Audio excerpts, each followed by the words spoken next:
Welcome back, everyone. And Jackson and I are back to give you a hardware preview and recap from week 0 and a preview to week 1, as there's football tomorrow night. For those that are not aware, UAB Jacksonville State at the historic Crampton Bowl. But that will not be the main topic of our podcast. Before we start, Jackson, how we doing? How's everything going? I mean, we're dropping the hottest stuff since Donda this week. I mean, going over a great week of week 0 college football. Being an NFL guy too, today does suck because it's cut down day. Everyone has to go from 80-man rosters to 53-man rosters. So that sucks seeing some guys go. But a lot going on in the college football world. I'm excited to go over all of it. Absolutely, college football and high school world as well. We'll dive into a little bit. I'm pretty sure you guys know what we're going to talk about. If you haven't heard about Bishop Sycamore, look it up. It's just a crazy story. So look it up. An absolute roller coaster. I mean, like I live alone. My life's pretty boring. Go to work, go home. But Bishop Sycamore has added excitement into my life. Like it seems like a new element of the story gets added, like something that you just do not expect. Unbelievable. The head coach has a warrant out for his arrest. That's just we can start there. So yeah, it's wild. Sorry, I wouldn't have coached the game. I would not have coached the game if there's a warrant for my arrest. Yeah, on national TV, Omar, you wouldn't coach the football game if it was on. I don't know. I don't know if you're aware of this, Jackson, but I don't know if you know about. There's a card with a John Starks card from the Knicks. There's an NBA card, and it's got the Menendez brothers, the two brothers that killed their parents. Yes, I do know about that. Yeah. That's what it reminds me of. Like he didn't kill anyone, but he's on national TV and there's a warrant for his arrest. It just reminds me of the Menendez brothers. Yeah. No, I know exactly the thing you're talking about. Yeah, it's a bold move. So. And I mean, speaking of bold, plenty of bold, spicy games, bold, tangy games. Because Dukes has a tank, as it says on the cap this week. But first, we'll talk about the week 0 recap. Jackson, who are your top 3? I guess 3 or 5, however many you have for this week, since it was a light slate. But those guys are the Heisman frontrunners because they're the only guys that have played. Yeah, no, for sure. I've got 3 guys that, honestly, like we say every week, I'm under no impression that these guys are actually going to win the Heisman, but they performed great, and I think they deserve attention. The first one I've got is Tyler Nevins. We saw this coming from a mile away. The running back from San Jose State, 86 yards on 12 carries, 65 of those yards after contact. He forced 3 missed tackles. Also, I love running backs that can catch the ball. He had 33 yards on 2 catches. So Nevins had a terrific game. Looking forward to seeing him at versus USC this week. I'm surprised you didn't go with Starkel after dark, as our friend Scott called. I can't believe we didn't think about that. Honestly, I'm really frustrated we didn't come up with that. But 394 yards, including over 300 in the first half. And we're going to talk a little about elimination games. I got a hot take, one that we didn't really talk about before getting on, but I think USC San Jose State is a Heisman elimination game for Keaton Slovis and Nick Starkel. But Starkel may or may not have been on my list. We'll find out. Oh, snap. Yeah. Dang. Hey, great minds think alike. We're on the same page, but I'll let you take that one then. But yeah, I think Starkel as of now, with the only a 4-game or 5-game Division I slate, he is a front runner for the Heisman until the big dogs like Bryce Young and DJ Uiagalelei play. But Starkel is my first guy. Number 2, I think my number 2 guy, I'm going to go with DTR for my second guy. I'm not sure if you agree with it. The stats weren't really there for Dorian Thompson-Robinson out of UCLA. 10 of 20, 130 yards, and only 3 carries on the ground. But the game was over quick, so you can't really expect him to accumulate that much stats. But against LSU, a big game not only for UCLA, but for the Pac-12 as a conference. And this game kind of reminds me of Oregon-Auburn back in 2019. Just a huge game for conference perception to beat LSU, the 2019 national champions, at the Rose Bowl. We'll see if Los Angeles comes out to that game. That was just a huge headline, the lack of people at UCLA Hawaii, but should be interesting to see. And I think Dorian Thompson-Robinson can do a lot for his Heisman standing if with the win against LSU. Yeah, definitely. I'm excited to see that this upcoming weekend. The next guy I had on my list was Mitchell Agude. I believe I'm saying that right. The edge rusher from UCLA. On 30 snaps, 7 of them were against the run. On those 7 snaps, he had 3 tackles and a forced fumble. So a monster on the snaps that he was against the run. 21 snaps against passes. He racked up 5 quarterback pressures and a sack. So Agude just had a phenomenal game. I'm looking forward to seeing him this week as well. My last guy, I got sort of like a tie at third place with the UTEP Miners. I got both Gavin Hardison and Jacob Cowing, and we talked about them beforehand. Is Cowing your guy? Cowing was my guy, man. Okay, I'll take Hardison. Just for him. I'll take Hardison. I'll take Hardison. Okay, all right. So, fair enough. I couldn't decide, but Gavin Hardison, 11 of 16, 249 yards, 1 touchdown, 1 pick. Of course, the game was on Flow Sports, so didn't really get to watch it. But like you look at it, the UTEP ran a balanced attack this past Saturday, 203 rushing yards. I know we talked about Deion Hankins carrying the load, but they really have 3. They have an amazing backfield out there. They had Quadres Wadley, who's in his, I think, 5th or 6th year of eligibility, and that was a guy that was supposed to be the big man in the backfield after Aaron Jones left. Dealt with injuries, but now Quadres Wadley is back. He had 6 carries for 51 yards. Hankins had 11 for 50. Awad had 11 for 74. So balanced attack, which allows for Gavin Hardison to take advantage of the play action game and an absolutely amazing yards per attempt clip, over like 15.6 yards per attempt, over 20 yards of completion. I mean, UTEP, they did play New Mexico State, who really did not have a good spring season, and really is with UMass on the bottom level of college of FBS ball. But out west, you just never know. I expect them to be a sleeper out west. UTEP had a great game as a whole. Jacob Cowing specifically, 158 yards on 5 catches. If he hadn't had the penalty called, there was a 50-yard catch he also had that was called back by penalty. So he could have easily racked up 200 yards. Also, this from PFF College that I thought was really interesting, 9.88 yards per route ran. Last year, that would have been the highest all year for a single game. So Jacob Cowing, almost 10 yards per route ran, would have been the highest in college football last year. I saw that. Can you walk me through that stat? Because the math doesn't add up for me. Like, if we're just taking like Hardison's attempts, like 16 and Cowing at 158, like, does that mean that for those 16 attempts, you like divide the yards? I'm just confused by that stat. I mean, I'm a history guy, not a big math guy.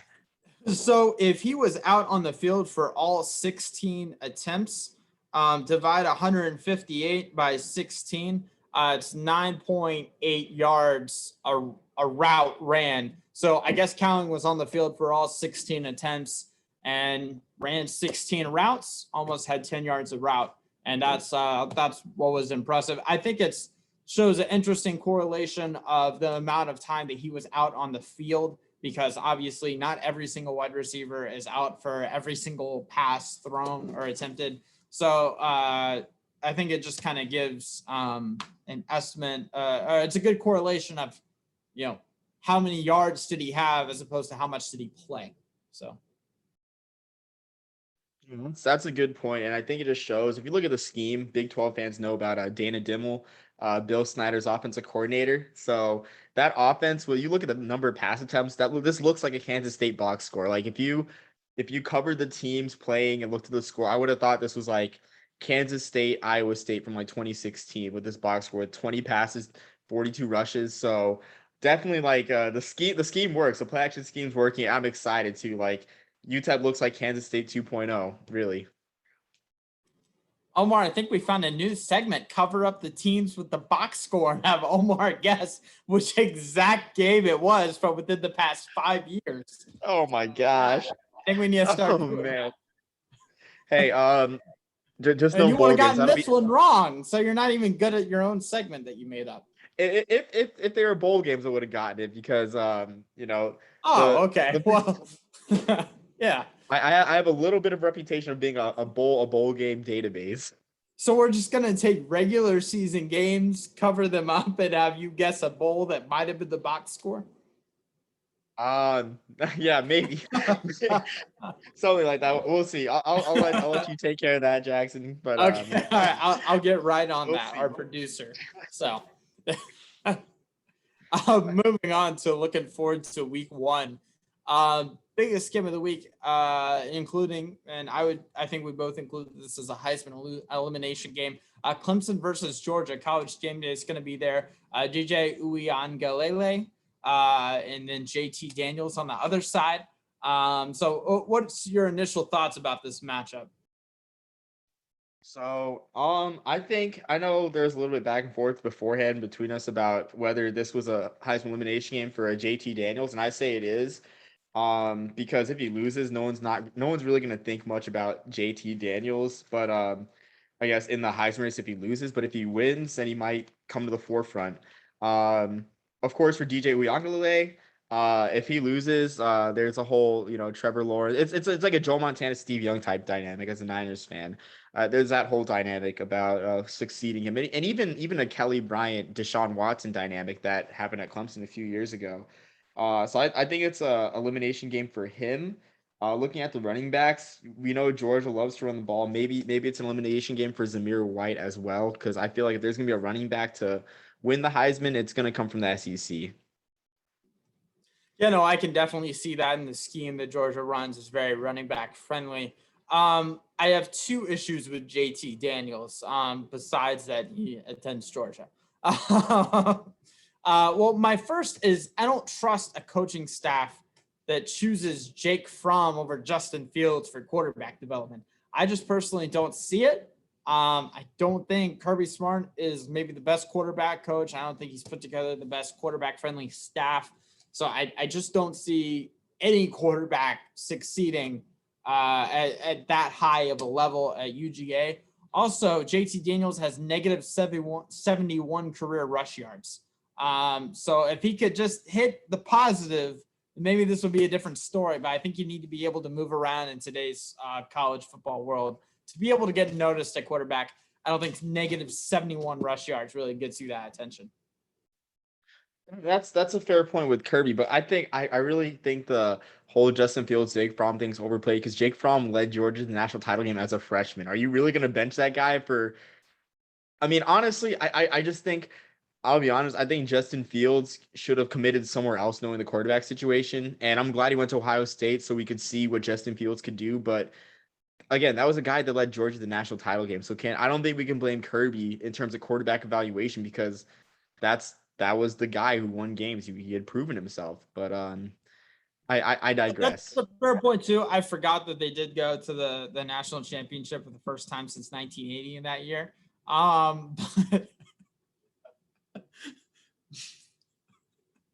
But, but yeah, that's a fair point. But we'll see. I mean, JT Daniels would be awesome to see him do well this Saturday. So we'll see. Personally, I would take DJ any day with that. I mean, agreed. DJ is definitely like the one that the people have their money on out of all the Heisman candidates playing that game for sure. But again, like I just say you can't sleep on JT Daniels or Zamir White too. Say Zamir rushes for 200 in a Georgia win out in Charlotte. So really an elimination game for all three of those guys, I think. Moving on to DJ Uiagalelei. Interesting stat that I read on Clemson's athletic website. DJ is the second FBS and only Power 5 player since 2000 to throw at least 115 passes, have at least 5 passing touchdowns and no interceptions, which I know is a very specific stat, but it does speak that early on he's making good reads and he's throwing the ball where it needs to go.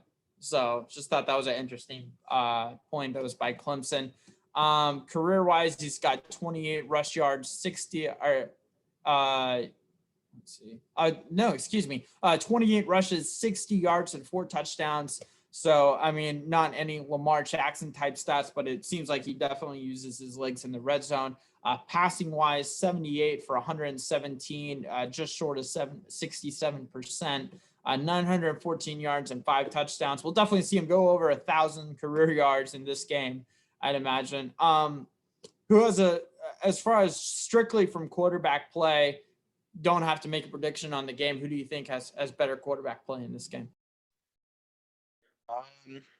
I think JT Daniels' experience playing in USC's, and I'll say why, because I'm heavy on like play action quarterbacks and taking advantage of that.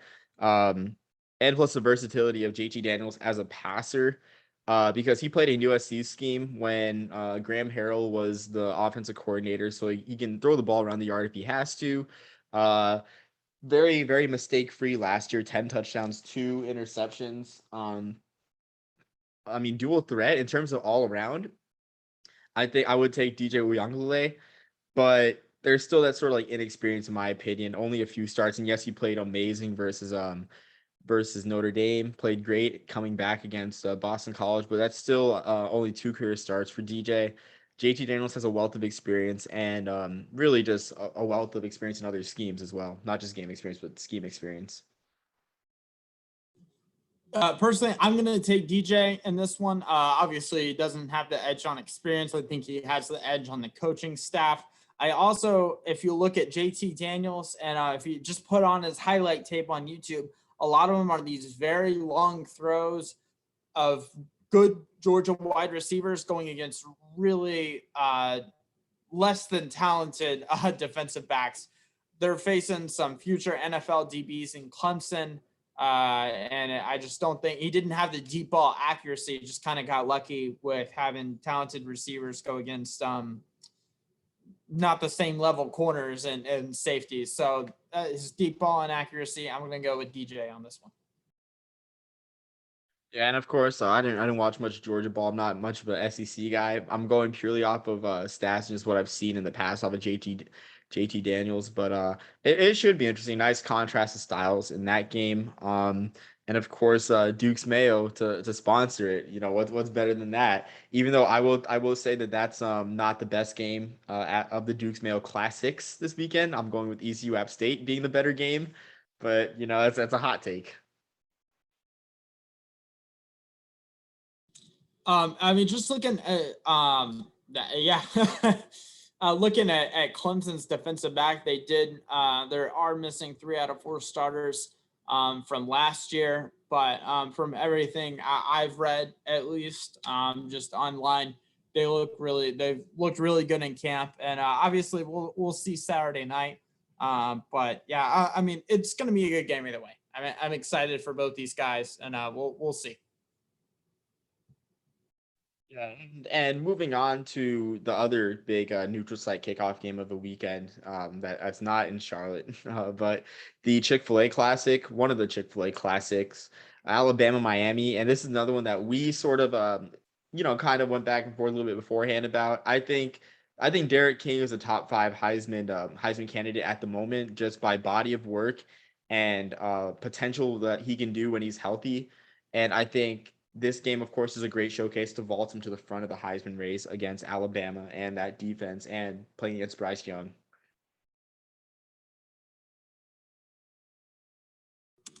Omar, I don't know if you know this. Kyle Trask backed up De'Ara King in high school because ESPN never mentioned it on any Miami or Florida broadcast all year last year. So I just thought that was an interesting little tidbit because it was never talked about all last season.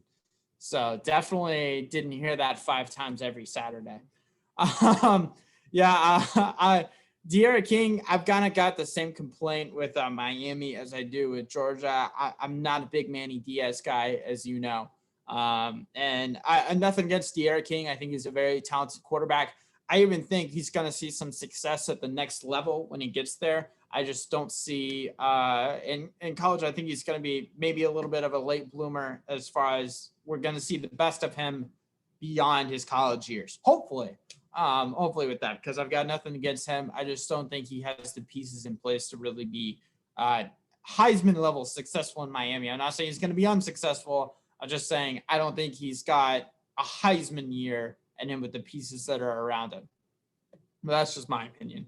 And Alabama, they could lose. They're not going to, but they could lose this game.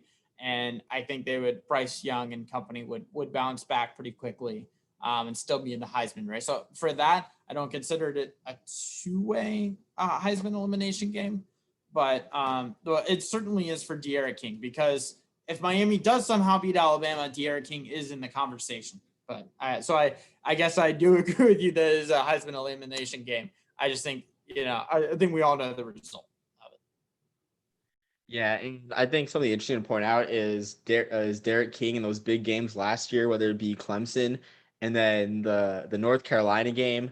Those games, he went 0-2 those games, and they weren't particularly close. And I mean, I know Derek King didn't strap up and play defense and let Michael Carter and Javonte Williams run for 544 yards. I know that that wasn't his fault, but it wasn't even really a shootout. So I think this is interesting in terms of national perception of Derek King, because we know that he can put up stats. We know he can do it all. But in terms of big games, at least at Miami, Houston, let's see. I mean, Houston didn't really have much of a body work in terms of like big, huge games, but he was solid. He was amazing at Houston. But this is like a big game for, I guess, his perception, and I guess perception in terms of draft scouts too, about him rising to the occasion against these big opponents. It's opposite day. Omar, you're bringing it up a scouting perspective. I'm talking about some group of five games. This is just weird. I guess let's go ahead and in terms of Heisman elimination games, we'll go ahead and get all of our strictly Power 5 games out of the way. My next one was Ohio State at Minnesota for Tanner Morgan. Tanner Morgan has had a good past few years at Minnesota, and I don't think he has to win this one necessarily. You just can't throw any picks. He has to play very well. But I'm excited to see how he does against this young Ohio State team. You can watch that one 8:00 Eastern time on Fox this Saturday. I absolutely love that opening week game on Fox. Big Ten. It's an amazing feeling for sure. I'm excited for that one. And I was surprised to say you said Tanner Morgan, because I thought you were gonna say CJ Stroud, but I'm gonna counter that with Mo Ibrahim, a guy who's been around Minnesota forever and really had an amazing year in the shortened season. Like, he was almost unstoppable out there in Minnesota. So I'm going to counter with Mo Ibrahim, because Rashad Bateman's gone for Minnesota. They still have good receivers there out of Minneapolis, but I think if you look at PJ Fleck, what he wants to do, if you think back to his teams at Western Michigan, he wants to run the ball. Like how it was, I think their back was Dwayne Eskridge back in 2015 and 2016, those Cotton Bowl teams. His teams are better when the quarterback sits back and doesn't make mistakes. Like Zach Terrell, I think he had like a single digit interceptions. I'm gonna look that up really quick. But in that Cotton Bowl year, Zach Terrell wasn't putting like other world stats. He was really being a game manager and taking advantage of a solid run game. But as I pull up his stats right now, which I'm doing, didn't think I mentioned Zach Terrell. But yeah, Zach Terrell, 33 touchdowns and 4 interceptions, 3,500 yards. But I think his offenses are better when the running game is rolling and the game's not in Tanner Morgan's hands, even though Tanner Morgan is well within his power to do that. But I mean, just think about it. A Minnesota win over Ohio State would be absolutely huge for the program. I can't remember the last time they beat Ohio State. Yeah, that would be can't. for Minnesota's program. What's the name of Minnesota's coach? Just slipping. PJ Fleck. PJ Fleck. That's it. Yeah, and let's take a minute to appreciate these Minnesota receivers that they put out the past few years. We have Tyler Johnson coming out in 2019, drafted in, I believe, the 6th or 7th round by Tampa, made maybe the most important catch for Tampa in that NFC Championship game last year. And then obviously Rashad Bateman coming out last year. So we'll see. Maybe Minnesota does pump out another receiver. My next game that I had was Boise State at UCF, and that's an elimination game for Dylan Gabriel. This is by far the biggest out-of-conference matchup for UCF.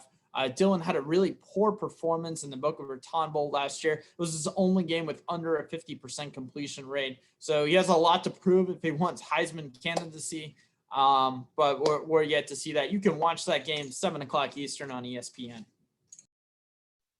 Yeah, absolutely huge game. I'm excited for that one too, because you have two of the biggest brand names in the group of five, and even FBS really. Because when you think about teams underdog teams, you think of UCF and Boise State. It's kind of like a matchup of two eras where you have UCF in the late 2010s and Boise State in the early 2010s, late 2000s. Really, really excited they're able to make this happen. I'm amazed. I think we try and stay pretty positive on this podcast. So we just won't mention Scott Frost and that whole disaster in Nebraska. um, the next one I had in terms of Heisman elimination games is Tulane at Oklahoma for Michael Pratt. These are two teams that Army couldn't beat the past couple of years. And Michael Pratt, if you haven't heard, been working out with Jalen Waddle. Uncalled for.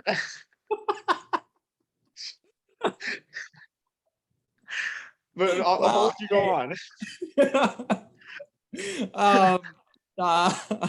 Anyways, Michael Pratt, he's been working out with Jalen Waddle this past offseason. Despite being a freshman, I think if he plays well against Oklahoma and could possibly even turn on the upset with this, I think that would be huge for Pratt. And if he plays poorly, you're not going to hear his name until next offseason.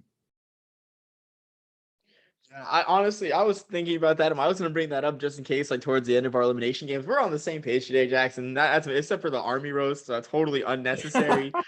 but honestly, like with when it comes to, I'm trying to pull up Tulane's passing stats from 2016. I think one of the more interesting progressions in college football has been the progression of Tulane's offense in terms of passing and their identity, because they still love to run the ball. They still averaged 200 yards a game rushing last year. But if you go back to 2016, Willie Fritz's first year, only 113 yards per game passing, 42% completion percentage, trying to figure out and be run heavy.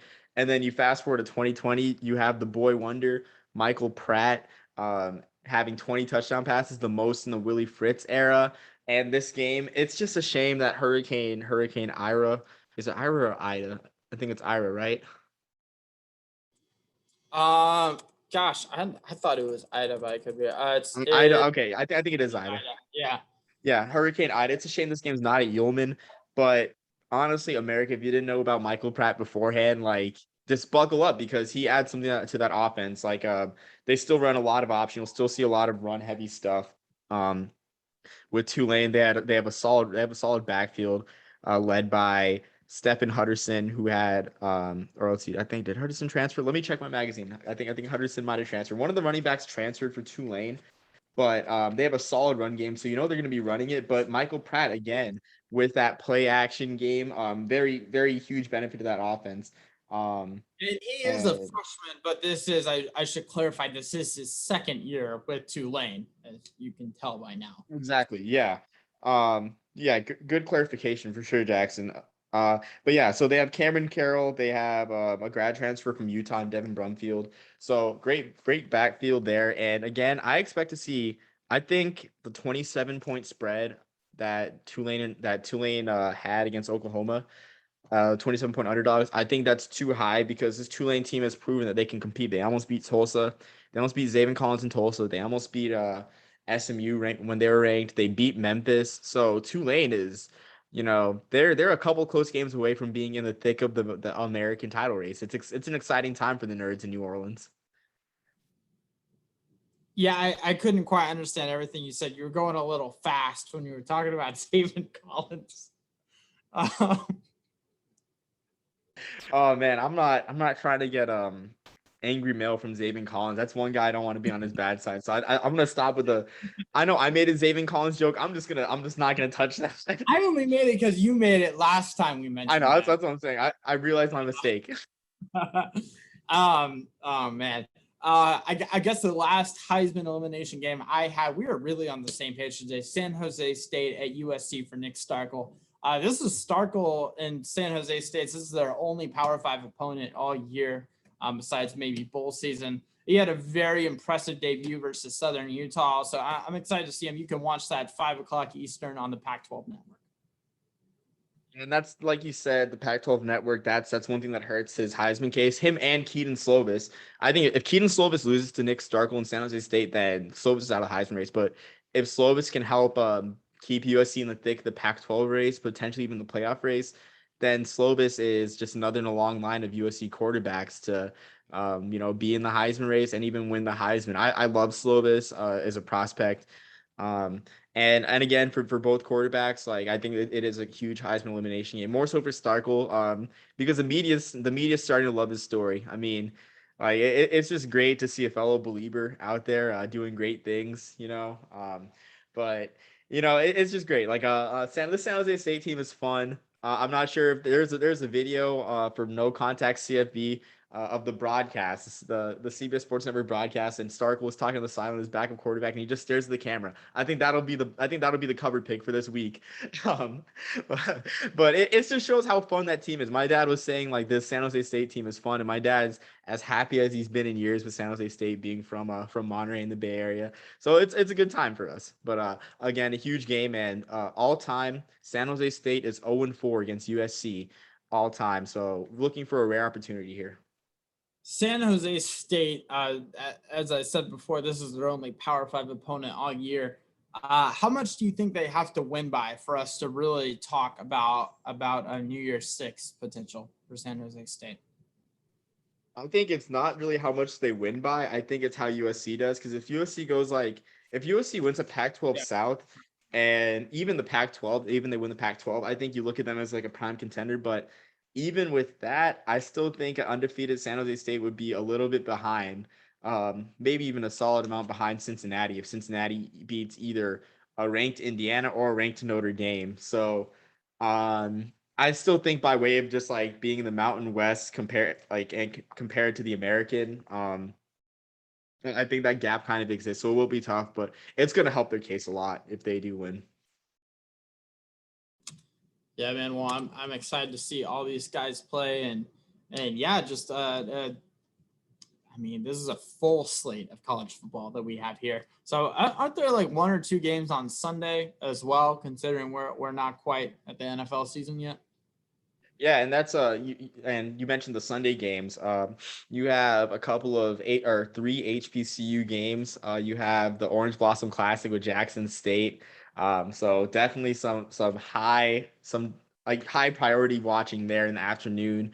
At I think also in the afternoon, or I'm not sure, but I think it's afternoon game. You have two of the biggest brand names in HBCU football, Grambling and Tennessee State, on NFL Network playing at Tom Benson Stadium in Canton for the Black College Football Hall of Fame Classic. So if you love brand names on Sunday, that's that. And then at prime time, if you love history, you got the Red Tails Classic with the Tuskegee Golden Tigers playing Fort Valley State. And if you ever seen Red Tails, or if you have any knowledge of American history, you'll appreciate this. That the Red Tails and the Tuskegee Airmen are finally getting some due in the college football world. So really good Sunday. And then of course Joe Tessitore on Sunday night, probably gonna say Florida State's back if Florida State beats Notre Dame. You know how it goes. That would be a win-win for me if Florida State beats Notre Dame, because I hate Notre Dame, and we can get all the talk out of the way about them, having playoff potential. And then everyone on the FSU side gets so hyped up. Mike Norvell will probably get an extension if they win. And then FSU is just miserable for the next decade. So that would be a real win-win. Um, I will say Florida State's an easy team to root for this year just because of Mackenzie Milton. But I would think it's hilarious if there's another blank is back moment. If there's a Florida State is back moment, just like in 2016. Just go to 24/7 Knowles on Twitter, and their highlights literally include incompletions. So just go. I think they're defensive highlights. Just depends. I don't know, man. It was pretty bad. That was not the defense. But we'll see. We'll see. I'm excited to see Mackenzie Milton. I don't want to say that. I'm curious to see how he will do this season. So it's a great story. I love it. It's a great story. So Omar, how long has it been since you watched NFL Network? You're actually going to tune in this Sunday. How long has it been? Shoot, it's been I don't know. To be honest with you, I don't know. It's been about 5 hours for me. So I want to say actually, I think it was Broncos Jets. I had nothing to do on a Thursday night, had no homework, so I just decided to watch Broncos Jets on NFL That's Network. really odd. I specifically remember that Thursday night game because I fell asleep in the first quarter. I was out with my parents came to Waco, and the four of us went out. and that game was on TV. It's really interesting. I saw like that game got more views than like the NBA finals or like game one of the finals or something like that. Like it's crazy. But yeah, don't quote me on that. It got more views than something big. But anyways, so Also, looking at the schedule, sorry, Or something I just getting brought up, sidetracked. and looking at the schedule, something I just thought of, and Jackson's gonna hate me for this one, but Heisman elimination games. Do you know that Holy Cross has a proud tradition of Heisman Trophy candidates? In the 1980s, there was a young defensive back who played running back and kick returner. He did it all: defensive back, running back, kick returner. Gordy Lockbaum finished second in the Heisman in 1986 for Holy Cross after finishing, I think, fourth or fifth in 1985.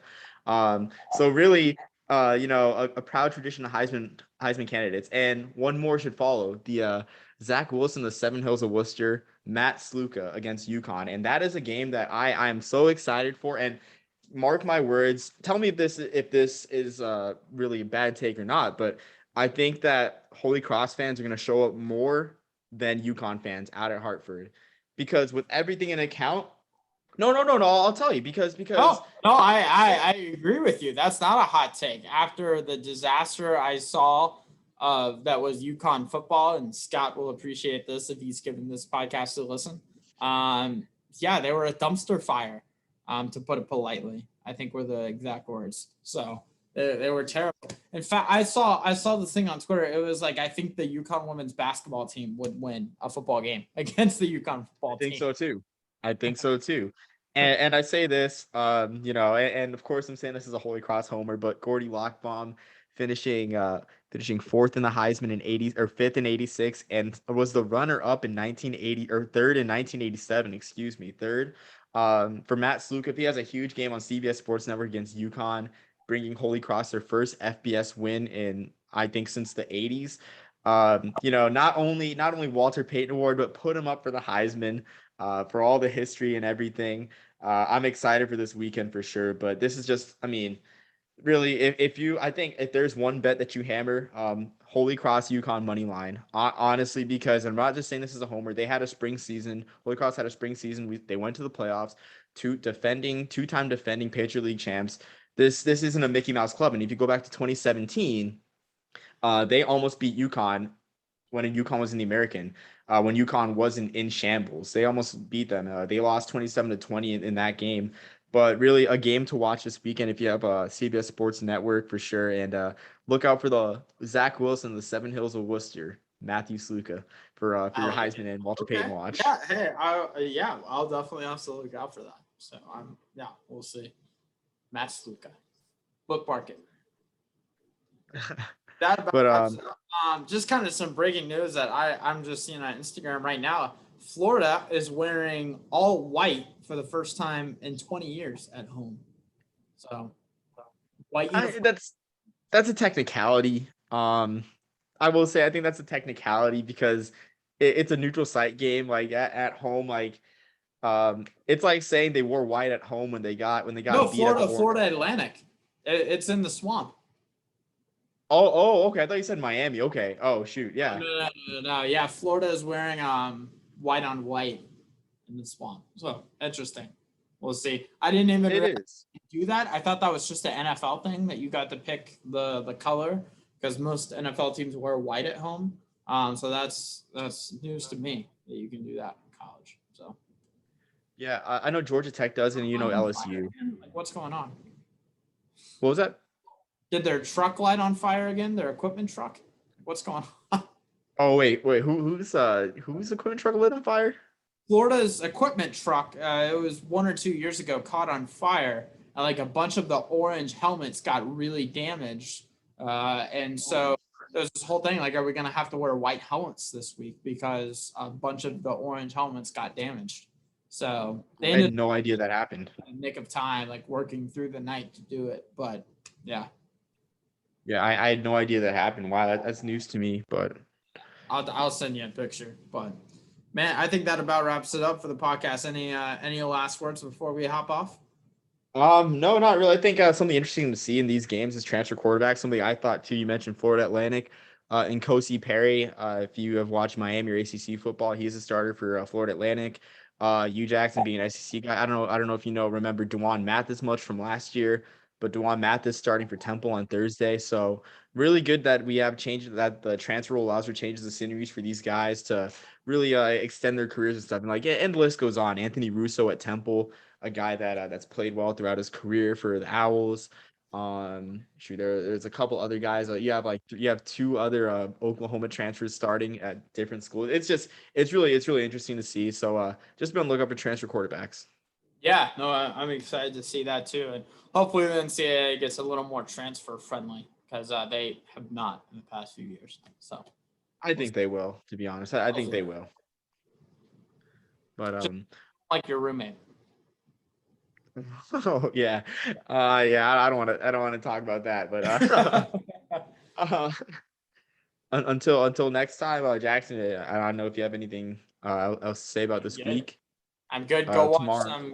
Go watch some Group of Five, some Power Five. Have it all this weekend. Oh, exactly, for sure. But the real football doesn't start till third week of September with the Ivy League, when the Ivy League starts. So I'm just gonna put that out there. That's what I was thinking too. Yeah. So until next time, we'll see you next time, recapping the races. But peace, love, and soul, everyone.